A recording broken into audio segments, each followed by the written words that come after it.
हर्षित landmark, सपनों का घर जैसा आप चाहते हैं हम बनाते हैं। 1, 2 एवं 3 BHK ready position flats. Call 9827321321।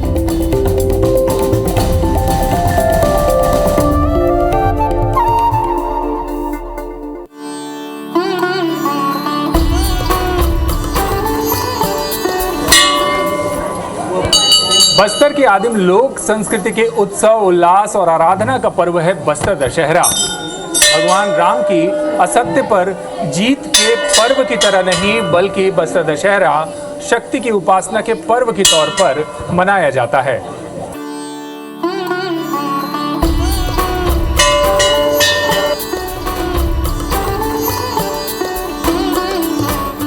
Chhattisgarh को भगवान राम का ननिहाल कहा जाता है। जिस दंडकारण्य से होकर भगवान राम ने लंका की तरफ अपनी यात्रा की थी, उस दंडकारण्य में दशहरे का त्योहार कुछ अलग ही अंदाज में मनाया जाता है। यहाँ दशहरा पर्व देवी पूजा के रूप में मनाने की परंपरा है। हालांकि दशहरा मनाने का ये तरीका कैसे आया, इसको लेकर विद्वानों में अलग अलग राय है।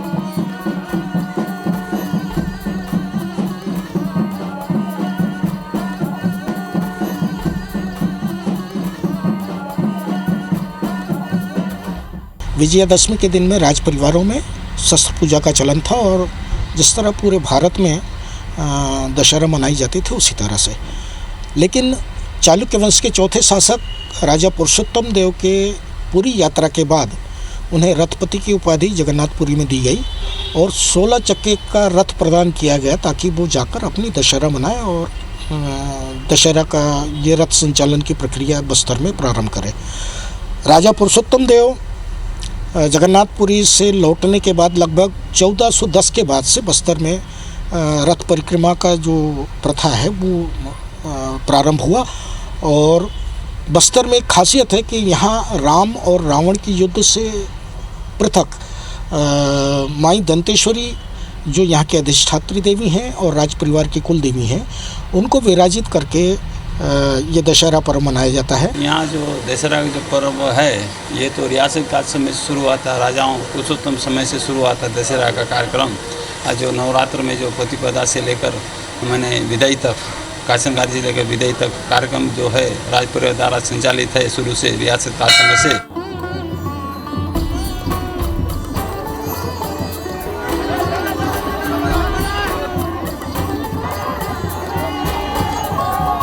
माना यह जाता है कि बस्तर के काकतीय चालुक्य वंश के राजा पुरुषोत्तम देव ने बस्तर दशहरे की शुरुआत 15वीं शताब्दी में की, जो पहले केवल 10 दिनों का था, यानी नवरात्रि के 9 दिन देवी उपासना का और आखिरी 10वें दिन दशहरा पर्व मनाया जाता था, जिसमें देवी ही रथ पर राजा के साथ परिक्रमा करती थी। रथ पर इसलिए क्योंकि बस्तर के तत्कालीन राजा को रथपति की उपाधि मिली हुई थी, रुद्र पाणिग्राही।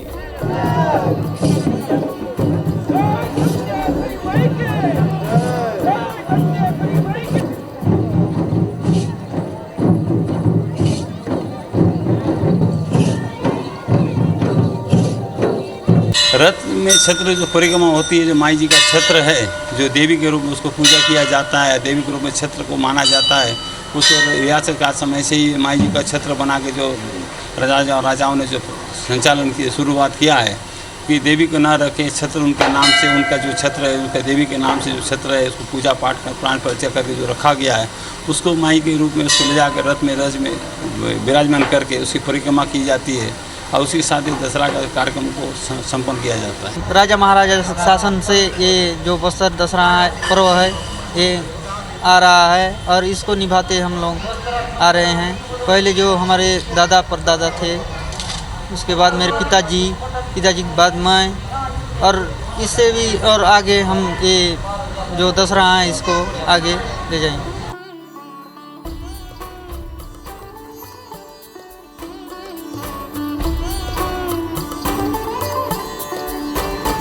धीरे धीरे बस्तर दशहरे का पर्व विभिन्न समाज और क्षेत्र से देवी देवताओं की उपासना के साथ वृहद होता गया। राजा के साथ रियासतें और ग्रामीण इससे जुड़ते चले गए और दशहरा देवी देवताओं की उपासना का खास पर्व हो गया। हर गांव या समूह के जुड़ने के साथ नई लोक संस्कृति भी इससे जुड़ती चली गई।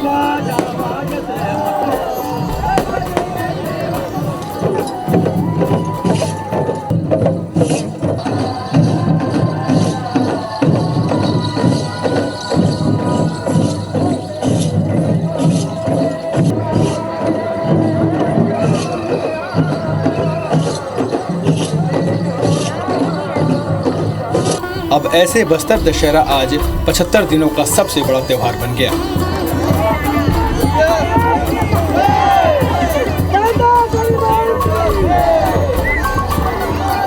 बस्तर दशहरा अपने आप में अनूठा है।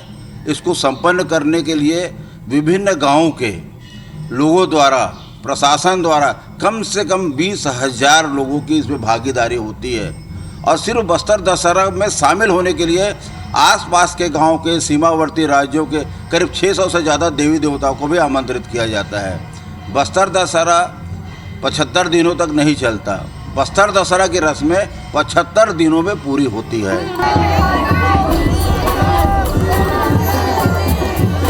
अब इतने दिनों तक दशहरा आखिर क्यों मनाया जाता है, इसे लेकर सवाल हैं।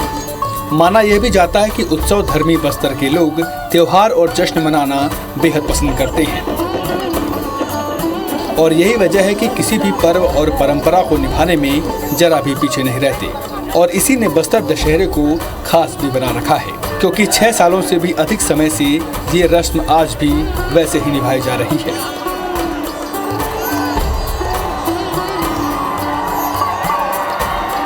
हरियाली अमावस्या से शुरू बस्तर दशहरे का त्योहार विजयादशमी के कुछ दिनों के बाद देवी विदाई के साथ समाप्त होता है।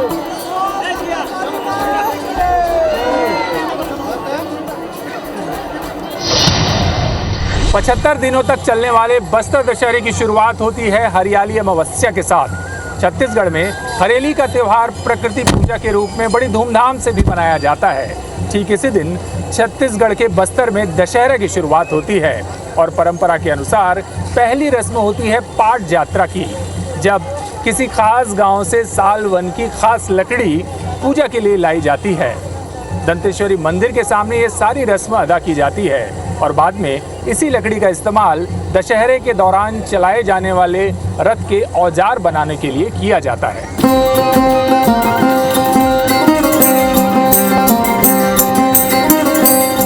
हरेली का पर्व छत्तीसगढ़ में प्रकृति पूजा के रूप में मनाया जाता है। प्रकृति ने बस्तर को खास तरह से संवारा है। यहाँ का जनजीवन भी पूरी तरह से प्राकृतिक संसाधनों पर निर्भर है, इसलिए यहाँ की लोक संस्कृति में प्रकृति के प्रतीकों की उपासना का अहम स्थान है।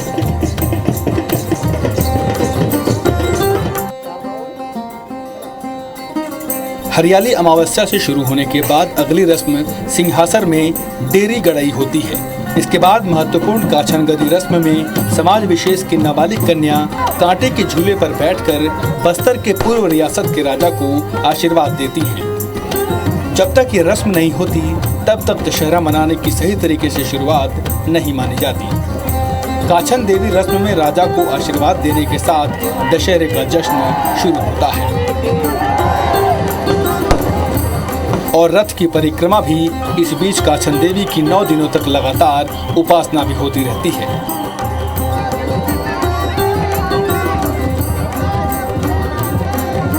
और ये जो लड़की हैं जिनको हम काचन बुलाते हैं और रैला बुलाते हैं, दोनों राजकुमारियाँ थी बस्तर रियासत की, जिन्होंने आत्मदाह किया था जबकि मुगलों का शासन था। तो उनकी आत्मा आज भी इन बच्चियों में आती है और उनका आशीर्वाद लेकर के हम पूरे बस्तर दशहरा का प्रारंभ करते हैं।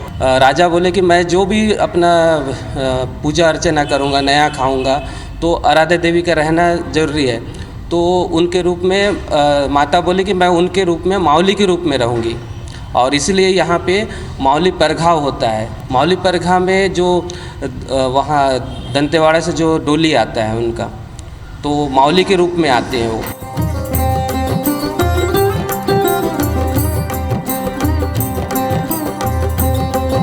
बस्तर दशहरे की महत्वपूर्ण रस्म है काछन गादी। काछन यानी बेल के ये कांटे का झूला जिस पर सवार होकर देवी बस्तर रियासत के राजा को दशहरा निर्विघ्न मनाने का आशीर्वाद देती हैं। परंपरा अनुसार आज भी ये रस्म निभाई जाती है और देवी नाबालिग बच्ची जो 9 दिन उपवास रहकर दशहरे के निर्विघ्न समापन को लेकर उपासना करती है, वो देवी बस्तर राजा को आशीर्वाद देती हैं। इसके बाद ही सुदूर क्षेत्रों के देवी देवताओं तक बस्तर रियासत की तरफ से दशहरे का आमंत्रण भेजा जाता है। मान्यता ये भी है कि दशहरे के दौरान जगदलपुर, जहाँ दशहरा पर्व मनाया जाता है, उसके 3 दिशाओं पर 3 देवियाँ लगातार रक्षा के लिए मौजूद रहती हैं।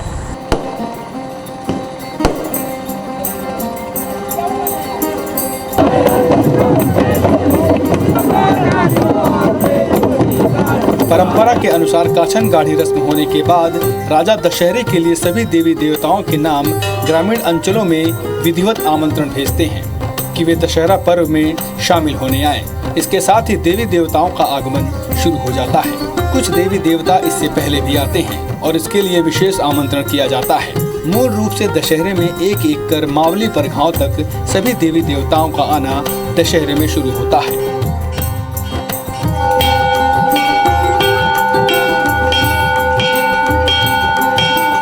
दशहरे के आयोजन में यह सभी पुजारी, माझी मुखिया सहित गांव के प्रमुखों के साथ शामिल होते हैं। इन 75 दिनों में विभिन्न रस्मों के साथ दशहरे का रथ निर्माण भी पूरा होता है। क्रमशः 4, 8 और 12 चक्के वाला रथ बनाया जाता है हर एक साल के अंतर में, और इसमें देवी की परिक्रमा होती है। साथ ही सभी ग्रामीण अंचल के देवी देवता और बस्तर का विशाल जनसमूह शामिल होता है। देवताओं के साथ आम जनमानस भी दशहरे का जश्न मनाते हुए भक्ति में डूब जाता है।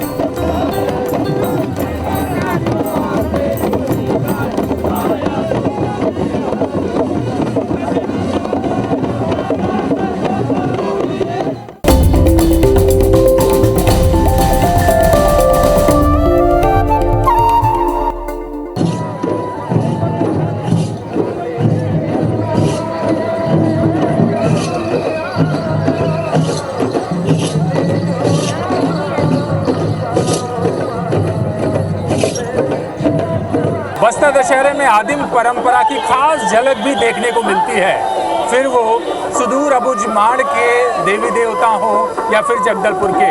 अगर आपको बस्तर के पारंपरिक देवी देवताओं के दर्शन करने हो और उनकी परंपराएं समझनी हो तो बस्तर दशहरे से बेहतर जगह हो ही नहीं सकती। बस्तर की संस्कृति जितनी सम्मोहक है, उतना ही सम्मोहक है बस्तर दशहरे का रंग। जैसे जैसे दशहरे में ग्रामीण अंचल से देवी देवता शामिल होते जाते हैं, वैसे वैसे दशहरे का रंग और चढ़ने लगता है। अगर आप इसका हिस्सा नहीं हैं, तो त्योहारों के जश्न का अनुमान आपने ठीक तरीके से अब तक नहीं लगाया है। रंग बिरंगे रंगों से सजे देवी देवताओं के छत्र, देवियों के आगे पीछे दौड़ते अंगरक्षक, आंगाती, रंग बिरंगी पगड़ियों में स्थानीय बोली की देवगीत,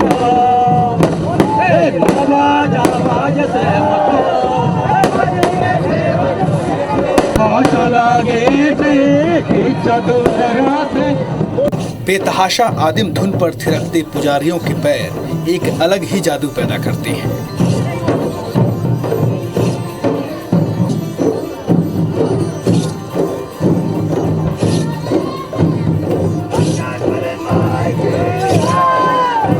देवताओं और आदिम संस्कृति की परंपराओं का संगम बेजोड़ है और इसकी झलक दशहरे में दिखाई देती है।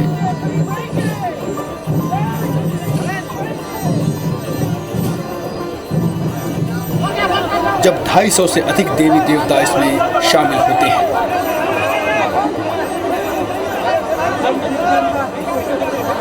परंपराओं को इस तरह से गूंथा गया है कि इससे कोई भी अछूता ना रह जाए, ना कोई छोटा ना बड़ा, फिर वो राजा हो या प्रजा।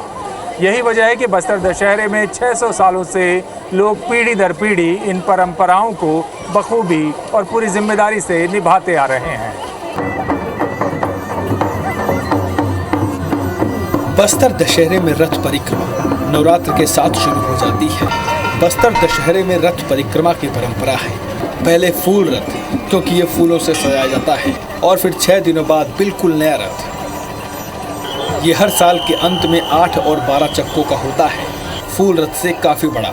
इस बड़े रथ पर देवी दंतेश्वरी सवार होती हैं रथ परिक्रमा के लिए सालों से किलेपाल गांव के ग्रामीण बड़े बड़े रस्सों से हाथ से रथ खींचते हैं।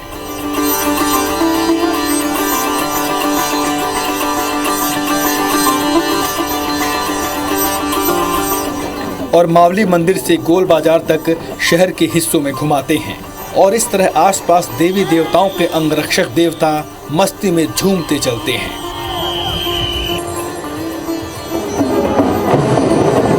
साथ ही पारंपरिक वाद्य यंत्रों की गूंज सुनाई देती है। जगदलपुर के दंतेश्वरी मंदिर से स्थानीय देवी की छत्र लेकर मंदिर के पुजारी रथ पर सवार होते हैं। इस दौरान प्रशासन की तरफ से विशेष साज सज्जा करने के साथ ही विशाल समूह को सुरक्षित करने के लिए विशेष पुलिस बल तैनात किया जाता है।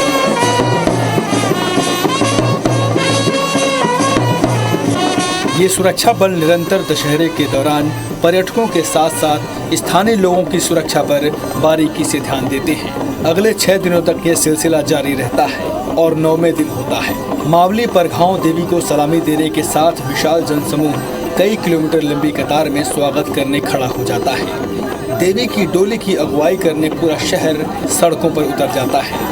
सड़कों पर फूल वर्षा के साथ जमकर आतिशबाजी के बीच देवी दंतेश्वरी दंतेवाड़ा से जगदलपुर मंदिर तक पहुंचती हैं और रथारूढ़ होती है।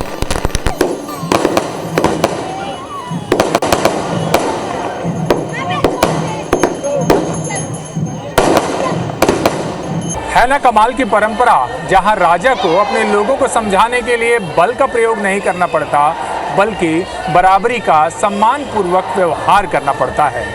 बस्तर दशहरा की यही खासियत इसे अन्य परंपराओं और पर्व से बिल्कुल अलग बनाती है। इसके साथ बस्तर दशहरा समापन की ओर बढ़ चलता है। बाहर रैनी के साथ रथ परिक्रमा पूजा होती है और फिर मुरिया दरबार, जिसमें मुख्य रूप से दशहरा आयोजन समिति के ग्राम प्रमुख अपनी चर्चा एवं समस्याओं को रखते हैं। अब क्योंकि लोकतांत्रिक व्यवस्था है, इसलिए प्रदेश के मुख्यमंत्री इसमें शामिल होते हैं।